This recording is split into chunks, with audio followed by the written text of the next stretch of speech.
Welcome to the Well Seasoned Librarian Podcast. My name is Dean Jones, the Well Seasoned Librarian. This is Season 5, Episode 18. Today we're talking with Erika Kubick, whose book, Cheese, Sex, and Death, A Bible for the Cheese Obsessed, came out last year. It is a really wonderful book, and I really enjoyed getting a chance to talk to Erika about cheese and all things about cheese. We're going to go right to the episode. I really had a great time talking to Erika, and I know you're going to love hearing our conversation.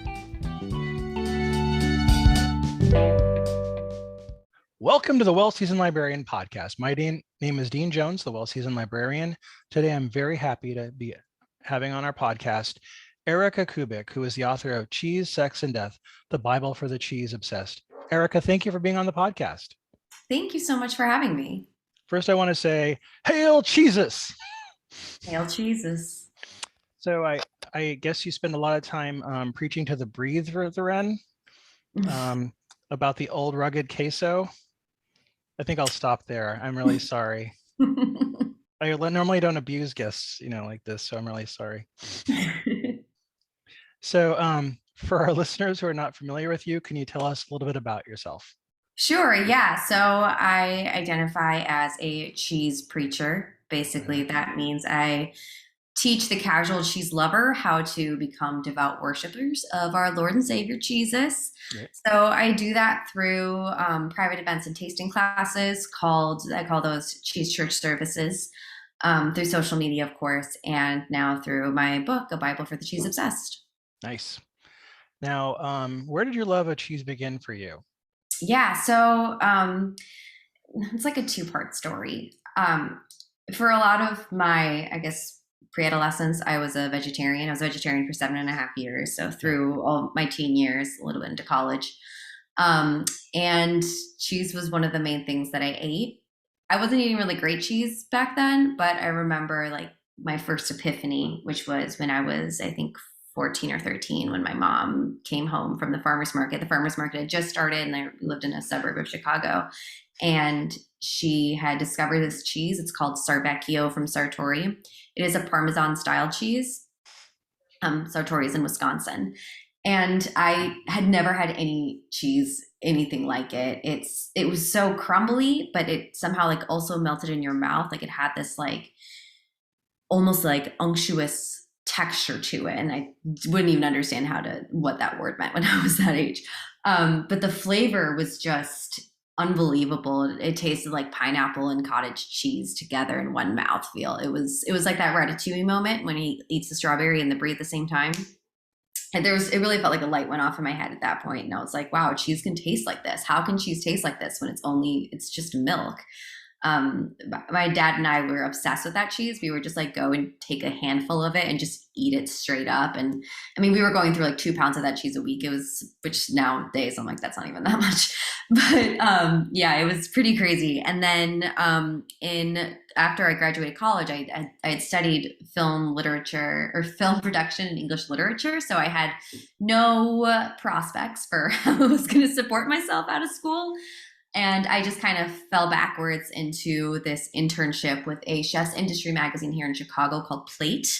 They gave me this, it's not an article, but like a chart to fill out for their Spanish issue. And they were just like, just fill out this chart, find a bunch of different Spanish cheeses. The only rule is that you can't feature Manchego because everyone knows Manchego. And I was like, what's Manchego? But I filled out the chart, and then as I like started researching Spanish cheeses, I found this website that was just like SpanishCheeses.org or something. And I was just blown away by the sheer volume of cheeses that came from Spain. It was extremely overwhelming at first. So I was like, how do I parse through this? But I started reading the stories and learning about the different flavor profiles and how there's like these little villages that specialize in making one specific cheese, and that cheese had to come from that area and had to be treated in this very specific way. And it really felt like I call it my come to Jesus moment. It really felt like the sky opened and a light shone down on me. And it was like, this is what you were meant to do. So I, just like any millennial, I Googled, how do I devote my life to cheese? And I found a blog post from my hero, Tanaya Darlington. Her name is, or like a pseudonym is Madame Fromage. And she said, go get a bunch of cheese books and become a cheesemonger. So I did that, and it just snowballed into where I am today. Very nice. Now, because I think most Americans, they just eat like cheddar and American cheese, quote unquote, and maybe a few other varieties, like they might do a Gouda or something like that. But we really only really eat the tip of the iceberg in America, don't we? Totally, totally. Mozzarella is our number one cheese in America because of pizza. Yeah. But I mean, even if you ask people from Wisconsin, most of them are more familiar with Colby and cheddar and Yeah. Parmesan. They're not as familiar with everything else. I mean, there's a lot of cheeses that come out of Wisconsin, but it's limited. Our knowledge is limited in America, and that's really what I'm trying to do here is to fix that. Yeah. When I got out of the country for the first time, I went over to England and they had all these different types of cheeses I'd never heard of, and they were normal things to them. I think you've seen Wallace and Gromit, and he's talking about Wensleydale and all that stuff, and it's kind of an epiphany going, oh my God, we're just eating these few types. And then I remember recently in the last 10 years or so, a lot of Mexican cheeses have come back into the forefront and people are using those again. And I'm like, wow, there's just so much out there we didn't even know that existed. It's crazy. Now, you became a cheesemonger after this. How did you get into that line of work? Like, were there any, did you have to move to another location to get the job, or were you able to find one locally? No, I was really lucky. I mean, cheesemongering doesn't pay much, so it doesn't really give you the option. I mean, some people do move to become cheesemongers in other areas, but I got lucky. I got to work for Chicago's most legendary cheese shop at the time, which was Pastoral. They've since closed, unfortunately. Yeah. But I did have to apply a couple of different times before they got back to me. So I just like wasn't going to take no for an answer. I remember my first stage was actually during Lollapalooza, which is like Chicago's Coachella. I guess it's not really, Coachella's way bigger, but it was an insane time to be working behind the counter because like kids were coming in like definitely on drugs asking for cheese samples, and it was definitely trial by fire. But the my coworkers were really cool, and they just helped me out and made sure I was comfortable. And it was just such a fun experience being around all of those cheeses. And my favorite parts about it were just like how delicate you have to be with cheese. It feels like a nursery. There was like these little robiolas from Italy that one of my first jobs was to just rewrap them because they were so soft that they would kind of wet their papers. Like it would just get too soggy, and you had to like keep like every couple of days you had to change their papers out. And it was just really fun to like just coddle them a little bit and just like spend time with them, and then eventually taste them and like figure out how they changed from day to day and week to week. Cheesemongering is a really fantastic experience. I really enjoy doing it.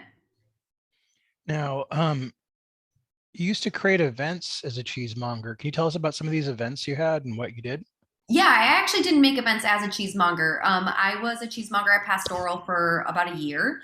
And then it just wasn't paying enough for me. And I was just like, oh, I can't support myself, which is, that is a lot of people have that same story. So I ended up working in restaurants after that as a food runner, and then made my way to social media. And honestly, I didn't start doing events until I think 2 years after maybe 3 years after I'd stopped mongering. So I became a cheesemonger in 2013, and then in 2016 or 2015, I started Cheese Sex Death as a blog. And then in 2016, about a year and a half to year later, my friends were just asking me to teach cheese classes, and I was like, yeah, I mean, I guess I can do that. I know all this stuff. I like talking to people. I can do that. So a friend of mine just like hired me to come into her house, and like she had 11 of her friends there. So we called it the 12 Disciples, which made sense. And yeah, I mean, that kind of became what I'm most known for, which is my Cheese Church service. It's a 101 service. Basically, it's changed a lot over the years, but the basic setup is that I start off with a 101 sermon where I just tell people the basics of enjoying cheese, a little bit about like how to store cheese later, just very 101 basics. And then we go into a tasting. Usually it's 5 different cheeses, and each cheese has its own pairing. So we can talk about the fundamentals of the different types of cheeses, and how to, best enjoy them. It's really fun. It's really dependent on people I like doing it in small groups. Like 12 was great because people were able to still engage and talk and ask all their questions. One of my main reasons for starting Cheese Sex Death was to break the barrier between cheesemongers and the general public. One of the main things I noticed as a cheesemonger was that people would walk into the cheese shop and they were so intimidated because there were so many different cheeses. They're really hard to pronounce. It smells weird. There's like all these weird rules. Like they just didn't know how to navigate the situation. It's the cheesemonger's job to help them, but sometimes people are too intimidated to even get to that point to be able to ask the cheesemonger those kinds of questions. And I I think that the events that I put on in the Cheese Church service breaks that barrier because it's already really silly. Like they already have to, say things like Jesus and learn and just like lean into like the silliness of the brand. And it just kind of breaks the ice. You know what I mean? Well, yeah, so that leads into my other question because I feel like I'm old enough to remember back when wine was fairly intimidating for most people. Yeah. And then we hit a wall, I think, in the 80s when Napa kind of burst the bubble and it stopped being like largely a French considered thing, and America started having their own wine. Are we kind of reaching that with cheese, do you think? Oh yeah, I think that point happened. I always like to say that wine was kind of the first to break into that, and then beer started breaking into that, and Yeah. then cheese, and now the next wave is of course marijuana. The way that like those niche subjects are developing. Right. But yeah, I would say so. Back in 2019, actually, at the World Cheese Awards, an American cheese took home the Best in Show. And I know that there was a very similar situation that happened in wine. Right. I think champagne or something. Yeah, I can't quite remember. But there was a tasting where like the American wines were like doing better than the French wines. And the French were like, what the hell? What the heck's happening with that?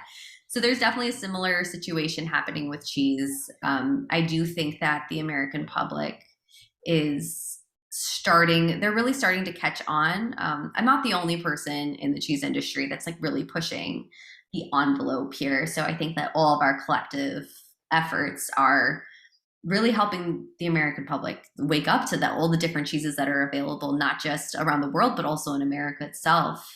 Speaking of the 80s, I think I would like to say that the cheese renaissance had kind of started in the 80s, technically in the very late 70s, during right after the Back to the Land movement. There's a group of women called the American Goat Ladies who were just really, most of them were just trying to play around with making goat cheese, or maybe just like making goat cheese for their families. They just kind of ended up, they wanted to go into dairying, but cow's milk was such an industrialized, it was just so industrialized already, like all of the equipment and the feed and everything you needed. And the cows are just so high maintenance. Everything was geared towards huge production. So these women got themselves some goats and they went to France and learned how to make cheese. And their product just exploded, mostly because chefs started using it and the American public started tasting it. And they were like, wow, goat cheese is actually pretty cool. And that was kind of the beginning of the American cheese renaissance.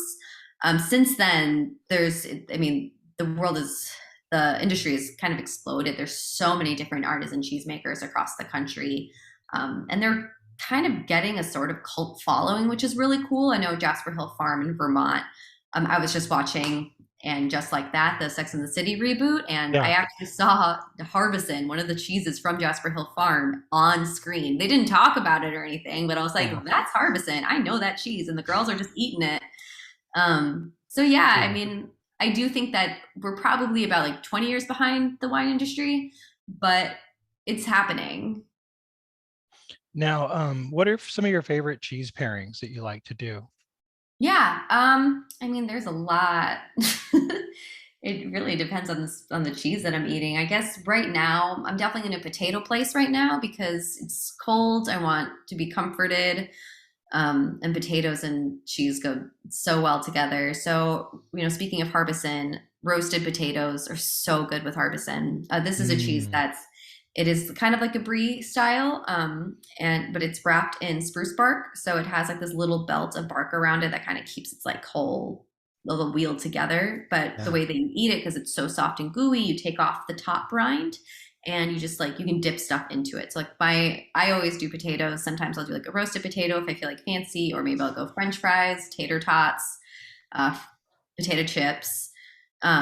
Yeah, I've even done Fritos before, which are really good. I've heard that Mm, barbecue chips are really great in there too. I'm definitely known for kind of going lowbrow with my pairings. I think people are already spending so much money on the cheese that to have to like go out and also get like a $12 jar of jam it's just not, it's not available for everyone. And I want yeah. cheese to be more available to a lot of different people. So I like to I don't know, just like mix it up a little bit and kind of push the envelope too. Like not a lot of people think about pairing junk food with cheese, and some people definitely take offense to it because they think that in cheese it takes so much work and so many resources to create an artisan cheese.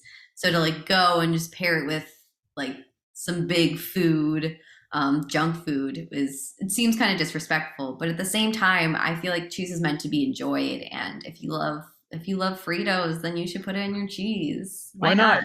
Yeah, it's up to the individual, I think. They can't tell Yeah, I people what to do. agree. What's some of the most unusual cheese pairings you've seen? I know we just talked about, but what about some of the other things you've done that people might not have thought of?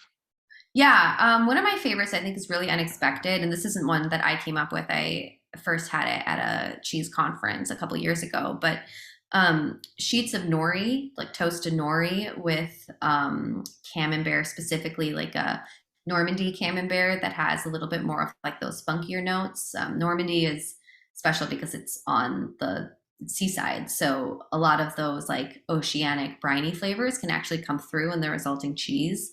So obviously, like pairing it with an actual seaweed really brings out those briny flavors. That's genius. I Um, like that. yeah, and then I like to finish it with spicy honey, specifically Mike's Hot Honey. I love Mike's Hot Honey. It's a really Nice. fantastic pairing. I like that. Very cool. Now, are there some wine or beer or other beverage pairings you like to do with cheese? Oh yeah, of course. I mean, there's a lot you can do. I'd say that I think beer is a lot easier than wine. There's a smaller gamut of like flavors that it can run. It's not, I mean, wine can just be there's just so many different flavors that can be coming through, and some of them can be Yeah. really bold, some of them can be very assertive and difficult to pair, especially when like you're talking about like a really like well aged bold red. um but as far as wine goes, I love a sparkling wine. I think champagne is one of the most fun to pair. That you've got the effervescence, which helps cut the butter fat. It really balances out, especially like if you're going for a real champagne, you get like those toasty brioche notes in there, which is kind of like pairing cheese with brioche. It's so delicious, but with like the added oomph of effervescence, which it makes a pairing so much easier when you have like that palate cleanse.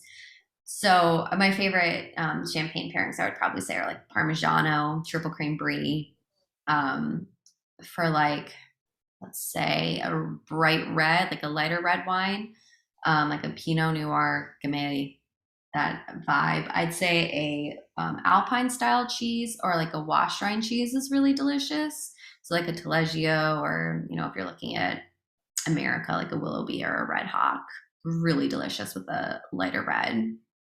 As far as beer pairings go, I really love wheat beers with goat's cheeses. I think that they have like, I mean, wheat beers they're light, they're really bubbly, and they also have this like slight sweetness, which is really nice for balancing the tart and tangy qualities in a goat cheese.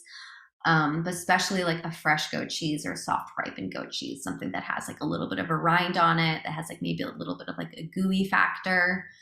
And then I also love like a darker amber ale, or even like a Belgian with a sheep's milk cheese.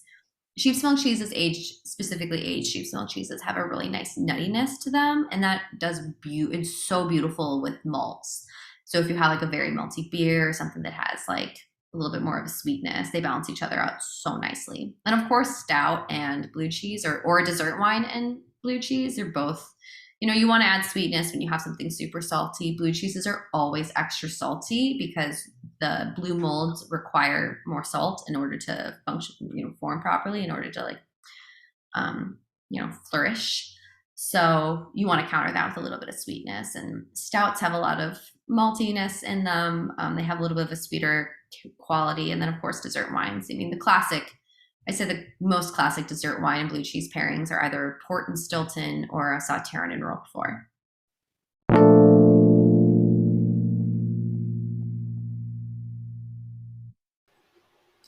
This episode is sponsored by Culinary Historians of Northern California, a Bay Area educational group dedicated to the study of food, drink, and culture in human history. To learn more about this organization and their work, please visit their website at www.chnorcal.org.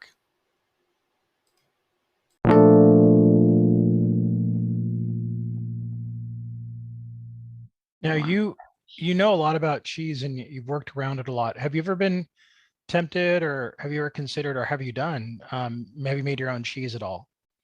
Oh, I make ricotta pretty often because it's extraordinarily easy. You really just heat up milk and add like lemon juice or vinegar and then, strain it. So that one I do pretty often, but it's not foolproof. Like I've made some pretty bad batches of ricotta before and I'm still eating them. But outside of that, I really have no interest in making my own cheese. There's people that will spend their entire life perfecting their techniques and their recipes, and it's extremely laborious, back-breaking work. I've toured my share of creameries in the day, and I'm always floored by the work ethic and the attention to detail. I don't have that attention to detail. I do develop recipes and I love developing recipes, but I always develop recipes that are fairly novice. Like they're very easy, very foolproof, really just because I'm focusing them around cheese and I want the cheese to be the star and I don't want it to be too complicated or really complex. So yeah, no, I don't want to do that. I want all the experts to do it and then I just want to enjoy it and tell people how to eat it. That's my role. Are there any stars of the cheese world right now that you really like, that you talk to people about often? Oh yeah, totally. Let's see. I would say in Illinois, I'm a huge fan of Prairie Fruits Farm. We don't have a ton of creameries in Illinois, which is really sad. But it's just a lot of like big agro in Illinois as far as our farmland goes. But in Champaign-Urbana, which is just a couple hours south of Chicago, there's this little creamery called Prairie Fruits Farm. It's run by Leslie Cooper Band and her husband Wes. They're both soil scientists. So they take the approach of taking care of the land and making sure that they're, planting the right flora to take care of their animals, so their animals are feasting on that. They just really take such great care of their goats, and you can tell like how happy the goats are when you're there. They're just so happy. They're just like so joyful, and it's a really wonderful place to be. The energy of that place is wonderful, but their cheese is also, so I mean, it's about the cheese at the end of the day. Their cheese is spectacular. It's so delicious. Every single cheese they've made, I've never been disappointed by it. So I would say that they're definitely stars as far as like locally. I would also say out in Vermont, probably one of my favorite creameries out there is Parish Hill Farm. It's run by two just awesome people, and they really only have technically two employees, and then they have internships, like interns coming through, and it's a hard to get internship. It's definitely the type of place that people they'll die to go work there because Peter Dixon, who is the head cheesemaker there, is just an absolute legend. He's consulted with so many different creameries out there. He knows so much. He looks like Jesus too, which is crazy. He really looks like a Vermont Jesus. Or Jesus to be. Yeah, no, exactly. He's Jesus. And his partner Rachel too. She's just like such an amazing personality. They care so much about their cheeses. And what's really spectacular about them is that they're one of maybe or possibly one of the only creameries that actually use their own cultures. So they use their milk to make almost like a little yogurt type thing, and then they use that to culture their cheeses. So most people, when they make cheeses, they are using like a commercial culture that's made in the lab, but they're actually manufacturing their own cultures, which is it's like a natural cheese making, or it's like natural wine, but the cheese making version of that. It's really cool. They're definitely stars. People look to them all the time. they're just, what they're doing is so difficult, and you can tell. I was actually just there last October, and you can tell how much they love what they do, because they don't get a day off. Like they never get to rest. Like they're always working on something. They also collaborate with a local school that is where they get their milk from. So it's like the school where farm learning is a part of the curriculum. Oh, that's nice. I like that. I know, it's so cool. I'm like so jealous of those kids. But yeah, so they're getting their milk from a really great source. It's all raw milk cheese making. It's so cool. I'd also say that Uplands Cheese, which is in Wisconsin, that's run by Andy Hatch as the head cheesemaker. Another place that is absolutely spectacular. I don't understand how they work so hard. But they make a Pleasant Ridge Reserve, which is the most awarded cheese in America. And they also make probably the most anticipated cheese in America, which is Rush Creek Reserve. They're following an alpine model of cheese making, where during the summer when the cows are at pastures, they're making like a firm alpine style cheese that it's a raw milk cheese. The flavors of the pasture are really coming through in the cheese. They spend a ton of time, just like Prairie Foods Farm, as I was talking about. They spend a lot of time with, there's a word for it. I can't think of the word, but taking care of the farmland and making sure that they're planting a diverse flora to feed their cows, which feeds the microbiome within the cow's stomach, that leads to better cheese making. It's a really complex, system that they have going on, but it all revolves around taking care of it's called transhumance, where they like rotate the cows around their pasture land. So like the cows never overgraze, right. They'll eat the pasture down, and then like they're pooping all over the pasture. So like then they leave and they go to a different side of the pasture. Then they go back and till the soil to make sure that pasture stays healthy, which really does make a huge difference. But the other thing that's really cool about them is once their cows start eating dry hay, their milk gets really, really rich and really concentrated, and like there's less water in it because they're not eating like fresh grasses that's filled with water.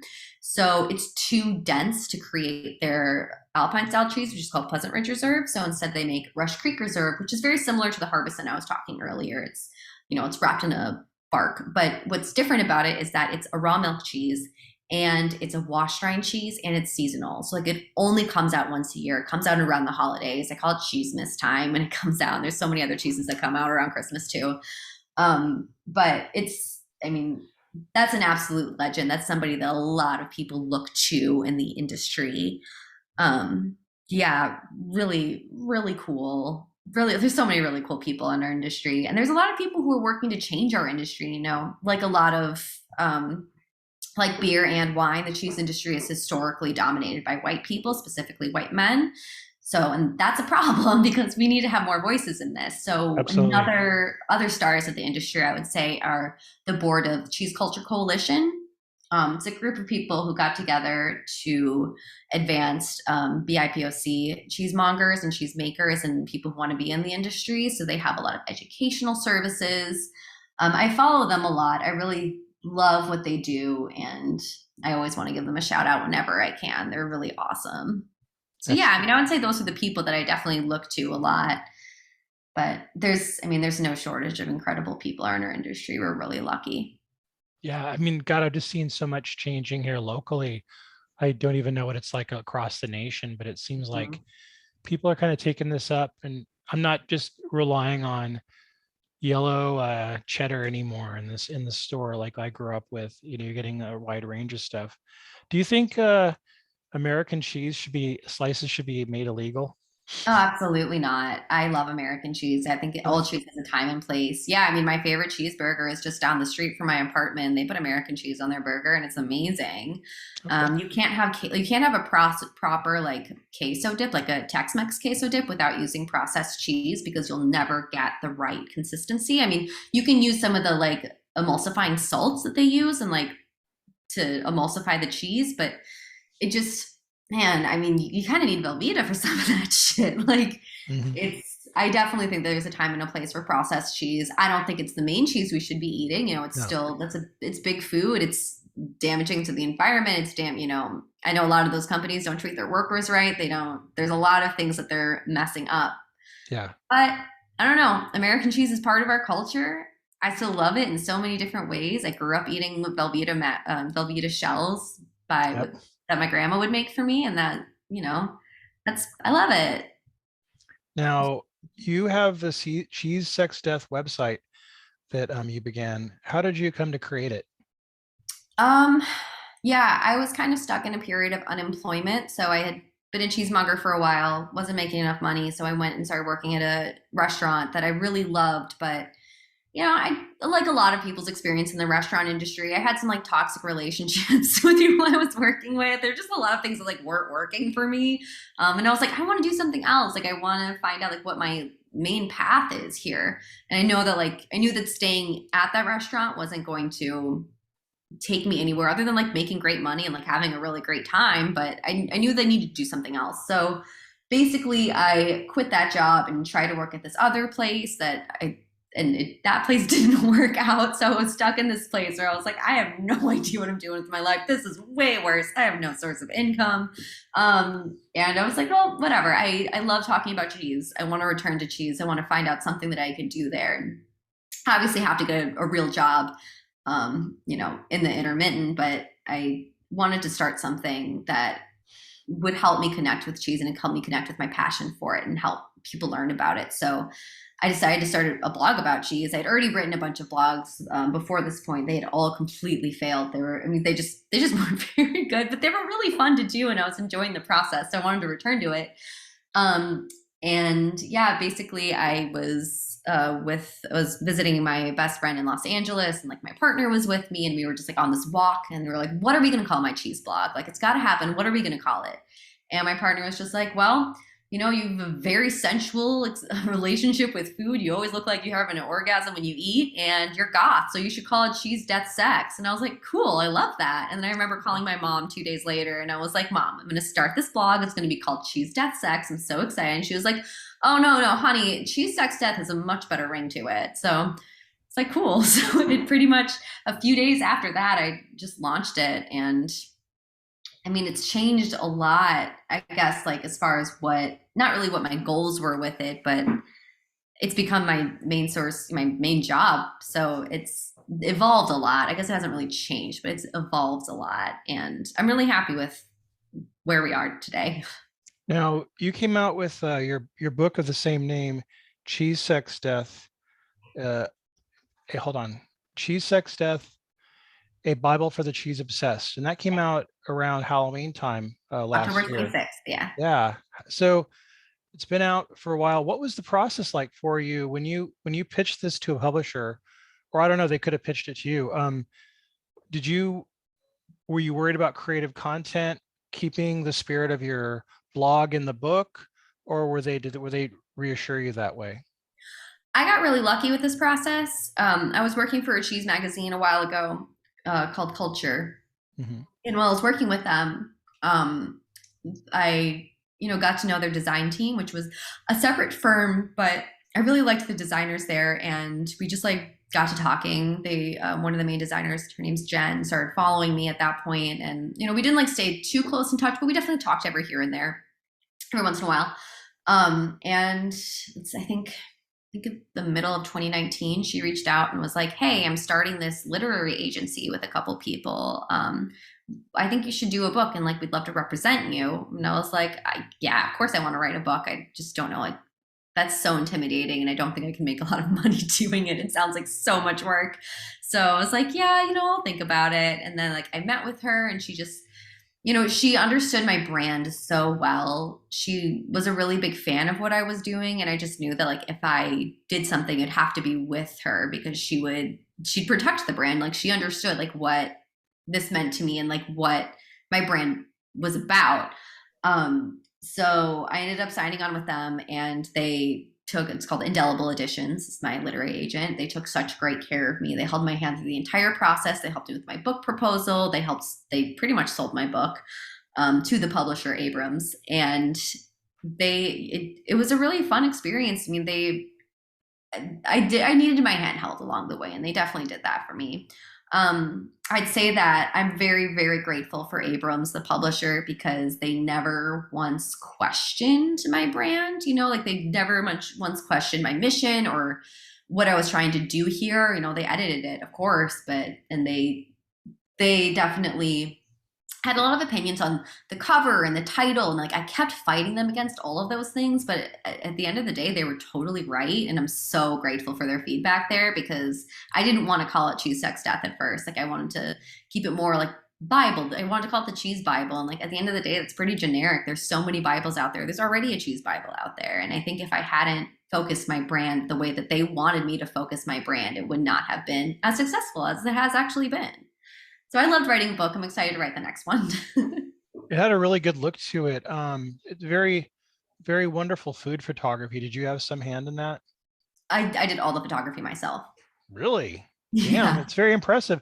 I keep Thank meeting you. all these authors that are just great photographers that do really great work. Have you been doing it for a while, or did this go back to your film study at all? Yeah. Well, I studied, I was in advanced placement photography in high school, which I was really lucky. But I was never really that great. Like I felt like everybody else around me was so much better, and it definitely like made me feel some type of way about it. I was like, I shouldn't be a photographer. I'm not that good at this. But I was interested in it, and I kept doing it. And then I realized that I really liked motion photography. So I started, and I just love movies. So that's why I studied film. And it ended up being so helpful to me. And I'm so glad that I did that.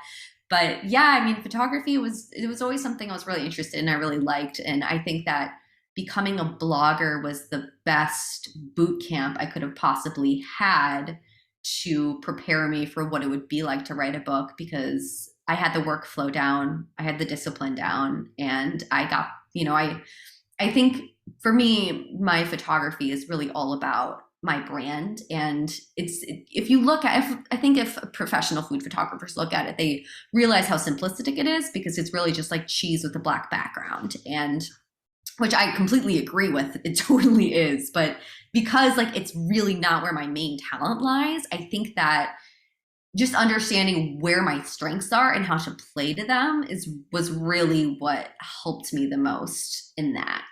You know what I mean? Like, Yeah. I'm not really faking it till I make it, but I did spend years faking it to get to this point. Well, for somebody who sounded unsure in the beginning, you did a great job, and the reviews are very glowing. Like I looked at the Amazon reviews, and it's just fives all the way down. Really nice. Well, there is one-star review. It said, which I actually thought was really funny. It was kind of creepy dialogue return. I saw that. I'm like loser. I'm like, that's hilarious. I mean, you know what? It's. I know that my brand isn't for everybody. I've taken a very specific approach. It is dramatic. It is intense. It's very sexual. It's dark. It's gothic, and there's the whole added element of parodying Christian religion. I was brought up Lutheran. I'm not Lutheran anymore. I identify as a neo-pagan, as a witch. Me too. Yay. Oh, cool. Fun. Yeah. I love witches. Yeah. We've had a lot on the program. Oh, cool. Yeah, I know. I saw that. I thought that was really cool. I was like, oh, so many books to look into. Hey, if you want, we'll have you on the summer solstice. I always invite all the authors who identify as pagan to come back for winter solstice and summer solstice. So if you want, I'll invite you for the summer solstice if you want to come. Oh yeah, please do. I think that the solstices, one thing I really love about the Wheel of the Year is that a lot of them really relate to food, and specifically cheese. Imbolc is what just passed, of course, and Imbolc is historically associated with sheep's milk, with the lactation cycle of sheep. So I'm like, this is literally a cheese holiday, and absolutely, that's actually the basis for my next book. It's going to be more of a pagan spell book versus a fake Christian Bible. Nice, right? Because the associations between cheese and witchcraft, I mean, they go way back. You'll like to talk to the others then, because it's all been food related pagan books. I love that. Yeah. Very nice. Yeah. It'll be fun. We'll have you on that. We'll invite you back. Yeah. Well, that's great. And then, coming out around Halloween, you must have had a really good Halloween then.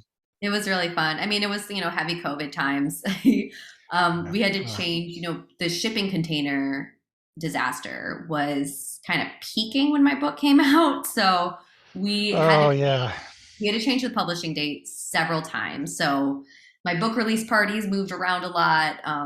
I was expecting to go on tour like last year, and now it's not happening until April, which I'm like totally fine with. Honestly, I needed the extra time, but it was a headache, but I was really glad to be able to play off of the Halloween aesthetic because that's obviously my favorite holiday. Mine too. Yeah, so that's great. Well, I really have very much been appreciative of you being on the show today. And I do hope to have you come back. And when you have your new book come out, I want to have you back on. And like I said, I'll invite you back for the summer solstice episode as well. We'll have a lot of other people on there with you. Great. Well, thank you so much for having me. Yeah, I hope you have a good weekend.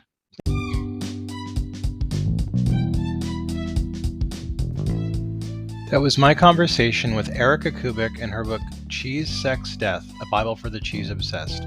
I had a really great time talking to Erika, and I hope to have her on the show again. On Friday, we're going to be talking to Crescent Dragon Wagon, the esteemed author of numerous cookbooks and children's books as well as fiction too. I had a great time talking to Crescent. She's one of my favorite authors, and I was really gobsmacked and starstruck to be able to talk to her. So I can't wait to have you listen to that conversation that's going to be here on Friday.